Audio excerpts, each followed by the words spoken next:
Друзі, ось у дворі живе собачка і вона дуже-дуже кашляє. Ось у людей у дворі. Отак от. Я їй дала антибіотик, аугментин, ось із ковбаскою. Вона їсть. Моя тилапушка. Вона дуже-дуже кашляє. Це вона вчора там сиділа через дорогу. Тут усе закрито, я не знаю, бувають вони, не бувають. Ну, собачка дуже-дуже кашляє. Звісно, вона може ще кашлять і від побиття. Ну я ж не думаю, що вже такі прям жорстокі її хазяїва. Я дала аугментин їй півтаблетки. Вона велика, антибіотик. Завтра я ще прийду. Ось аугментин.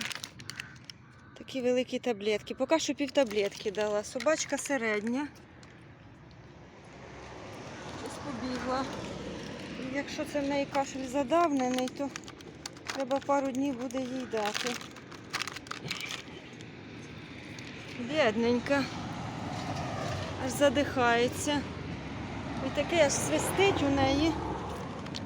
Ну, це все, що в мене було вдома. Я швиденько схватила і взяла з собою. Треба буде ще ветеринара перепитати. Може ще якісь треба ліки.